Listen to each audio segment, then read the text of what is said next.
চ্যানেলে নতুন হয়ে থাকলে চ্যানেলটা অবশ্যই সাবস্ক্রাইব করে দিও আর পাশে থাকা বেল আইকনটা প্রেস করে দিও যাতে আমার ভিডিও সবার আগে তোমার কাছে পৌঁছে যায়। আজকে আমি চলে এসেছি সন্ধ্যের অসাধারণ একটা স্ন্যাক্স জিরে আলু রেসিপি নিয়ে। অসাধারণ খেতে হয়, তো চলো দেখে নেওয়া যাক। এর জন্য আমি চৌকো চৌকো সাইজের কয়েকটা আলু কেটে নিয়েছি। এরপর কড়াইতে আমি ফোড়ন হিসেবে দিয়ে দিলাম একটা শুকনো লঙ্কা ভেঙে, দিয়ে দিলাম কিছুটা পরিমাণে জিরে আর দিয়ে দিলাম বেশ কিছুটা পরিমাণে ধনের পরিমাণটা এখানে জিরের থেকে একটু বেশি রাখতে হবে। এরপর এটাকে আমি ভেজে নেব যতক্ষণ এটা থেকে একটা সুন্দর গন্ধ আসা, যতক্ষণ না এটা একটু লালচে লালচে হয়ে যায়। লালচে হয়ে গেলে এটাকে আমি তুলে নেব আর এটা মিক্সিতে একদম খুব ভালোভাবে গুঁড়িয়ে নেব। এটাই তৈরি হয়ে যাবে আমাদের ভাজা মশলা। এই ভাজা মশলাটা জিরে আলু রেসিপির জন্য অবশ্যই প্রয়োজন। এরপর কড়াইতে দিয়ে দিলাম বেশ কিছুটা পরিমাণে জল। এই জলে আমি আলুগুলোকে ভাপাতে দেব। আলুগুলোও সব দিয়ে দিলাম আর ভাপাতে দেওয়ার সময় দিয়ে দিলাম অল্প পরিমাণে একটু নুন। এরপর এটাকে ঢাকা দিয়ে রেখে দেবো যতক্ষণ না পর্যন্ত এটা একদম পুরোপুরি সেদ্ধ হয়ে যায়। তো বেশ কিছুক্ষণ পর ঢাকা খুলে আলুগুলো একদম সেদ্ধ হয়ে গেছে। এরপরে আলুগুলো থেকে জলটাকে একদম ঝরিয়ে নেব।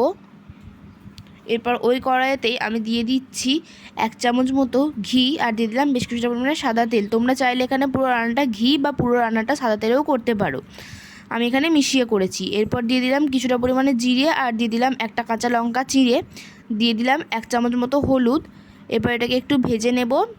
ভাজা হয়ে গেলে আমি ঝরিয়ে রাখা সেদ্ধ আলুটা, জল ঝরিয়ে রাখা সেদ্ধ আলুটা দিয়ে দিলাম।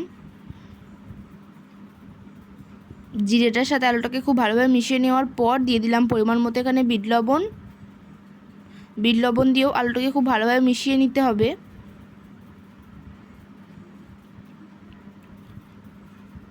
এরপর দিয়ে দিলাম 1 চামচ মতো গোলমরিচের গুঁড়ো আর দিয়ে দেবো 2.5 চামচ মতো যে ভাজা মশলাটা তৈরি করেছিলাম সেই ভাজা মশলাটা। এখানে ভাজা মশলার পরিমাণটা একটু বেশি রাখতে হবে, যার ফলে জিরে আলু খেতে অনেক সুন্দর হবে। এরপর ভাজা মশলা আর গোলমরিচটা দিয়ে আমি আলুটাকে আরও একবার মিশিয়ে নিচ্ছি। একদম শেষে আমি দিয়ে দিব কসুরি মেথি। কসুরি মেথি দেওয়ার ফলে একটা খুব সুন্দর ফ্লেভার আসে এই জিরে আলুতে। তো কসুরি মেথি দিয়ে একটু নাড়াচাড়া করে নিলেই আমাদের তৈরি হয়ে যাবে জিরে আলুর রেসিপি। অসাধারণ একটা স্ন্যাক্স, মুড়ি রুটি লুচি যে কোনো কিছুর সাথে খাওয়া যায়, খুবই সুন্দর খেতে হয়। বাড়িতে একবার অবশ্যই ট্রাই করে দেখো, আশা করছি ভালো লাগবে।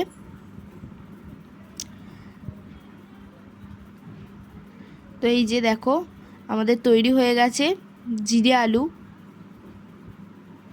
খুবই কম উপকরণ দিয়ে অল্প সময়ে তৈরি। ভিডিওটা ভালো লাগলে অবশ্যই একটা লাইক করে দিও।